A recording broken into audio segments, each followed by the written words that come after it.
I Was Like You Once by Zero Option. It's okay. Sit down. I'm going to tell you the story. Everyone seems to start them the same. Some average smo who suddenly is cursed with terrible knowledge. I want to tell you it is something different, but I'd be lying. Maybe it was a confluence of genes that let me perceive things a little differently. But more likely I was being shown just enough on purpose to torture me for some ungodly reason, soon to be revealed. What I figured was that for some of us, reality isn't static. Let me explain it to you. I was always an uncommonly bright person when I was like you. I picked up on things extraordinarily quickly. I was later informed I was an autodidact polymath, as well as being on the spectrum.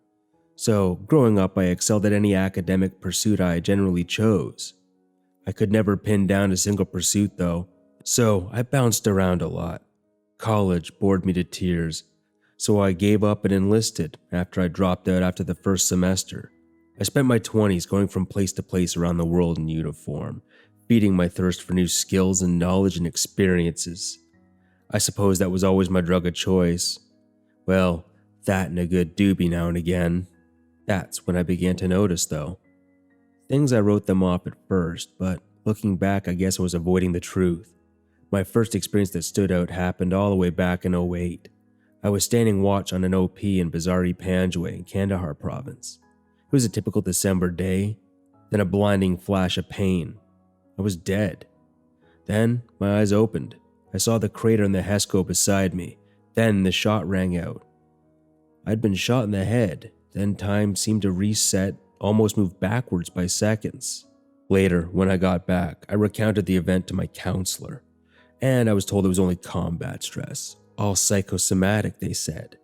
Maybe my tormentors wanted me to buy their lies. I guess for a while I did, until the errors began to compound. What I mean by that is, things I knew to be true, that I had experienced, no longer being the case. Like my best friend of 15 years barely knew who I was. He didn't remember all the parties we went to, the summers bumming around, being mall rats. Hell, he didn't even remember me being the best man at his wedding. Even my family life wasn't spared. The woman I married before I deployed wasn't the same either. I mean, in every quantifiable way she was. But it was like someone completely overwrote her personality. From the way she stared vacantly hollow like an NPC from a video game, until engaged in a very narrow set of conversations and subjects. I truly felt like everything had been taken from me. Like I woke up in a mirror universe where everything was just off enough for me to notice. Steadily, over the next couple of years, I slipped further into depression. I left the service, went to go do trades for work, until I figured out what I wanted to do. Things didn't improve any. One day, I had just had enough. I gathered a length of rope and climbed onto the walkway 70 feet in the air.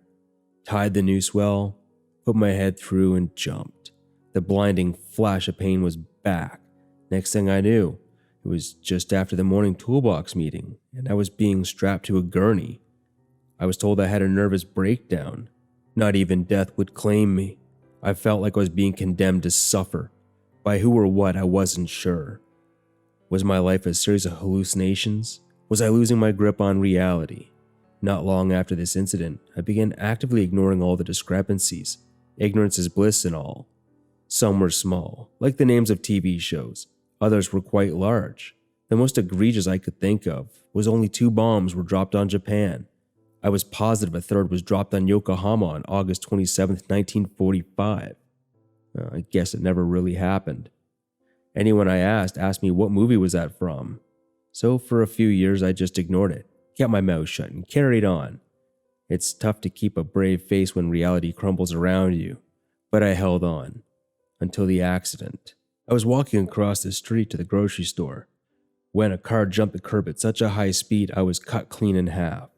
I remember looking at my lower half as I felt everything fading from me.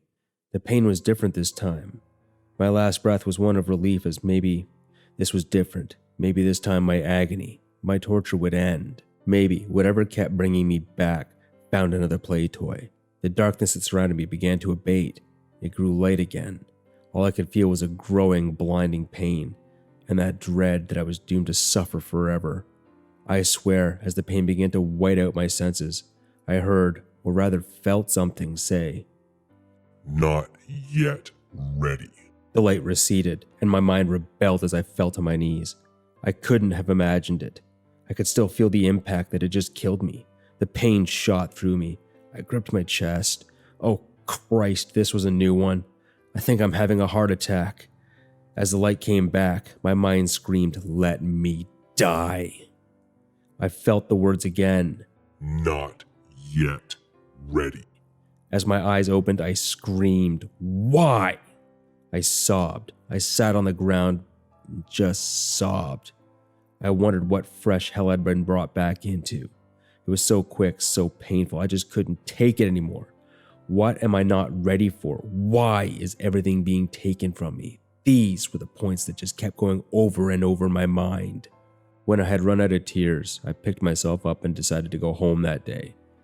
At least where I thought home was. As I pulled into the cul-de-sac where I thought I lived, I recognized my old car in the driveway beside the house where I used to live in the old timeline. Well, I guess I bought the other one this time. I walked through the door to the empty house. A whole lot of tools and building stuff everywhere. Looks like I was renovating, but no photos, no wife, no kids. I opened my fridge to see, well, beer. Shit. This version of me was one of the few that drank. That explained a fair bit, as every version of me that drinks is also single. So, at least there won't be any uncomfortable hellos or questions later on. At this juncture, whatever life in my existence, I guess all I'm permitted are small comforts. I sat down at the table in which I ate, I guess, and I had to try and make sense of what's going on and be careful about it, or I'm going to wind up in a padded cell drugged into a stupor. So I took a deep breath, I grabbed a pen and paper, and began to list all of the times I knew I had died, and all the times I suspected I did. The math wasn't adding up. I knew for sure that I died at least 8 times. I suspected I died maybe 4 times more after that, but the major shifts added up to over 24. I figured it could be possible that whatever was doing this or controlling it was shifting me, given that I retained all my memories from every event. So I had decided I was going to have to experiment a little bit. First thing I had to do was figure out how fast they could reset me, or if that really was the case. Maybe I was just batshit Looney Tunes and this was a one-way trip. Either way, I decided I was going to find out. Because it seemed to only be able to affect external points and not my core memories, I picked a few key points for quick comparison that I could do and then move on, as it were. I didn't waste time putting my plan into motion. I'll spare you the goriest details, but it quickly confirmed my worst suspicions. And that was that I was right. It was all real. The kicker is, when whatever was doing this began making, or rather attempting to make it, as painful or brutal for me as possible to move on. From waking up in war zones, next to volcanoes, even right next to a wood chipper. But I'd become so inured to pain and suffering, every time I woke, I was just a little bit more dead inside, like my soul was being chipped away at, piece at a time. In the end, I found out how right I was. The last world I woke on was burning and dead. I wandered through the ankle-deep ash and bones. I saw 2 figures on the horizon walking toward me. I thought it, and then I was there. The 2 kneeled in obeisance in front of me. When I looked at them, it was vivid in ways the human mind couldn't even comprehend, but I was no longer human. The 2 stood, and I was struck by how small they were. No, that wasn't right. I looked at my hands, and then down at my feet. A small skull rested by my foot. I leaned down to pick it up. An animal's skull, maybe? It was only half the size of my palm, barely. I crushed it without even a thought. Then everything faded to white. Finally, the voice said, "You're ready. Now, begin." I thought, why? And the voice responded to me, "It must be done. The tithe will be paid." as velvet black wrapped around me, armored me, covered me in a shroud, and bid me to harvest the souls required. For once an epic, the Reaper is chosen, his soul is stripped from him to prevent him from deviating from his task, to keep his conscience from rebelling as the first had, and cause the war that almost ended us all. So now, I stand before you, the last I need to take. I began looking around at the bedraggled group, and they looked pleadingly on at me. Young, old, men and women looked at me with tears in their 6 eyes as the scythe materialized into my hands.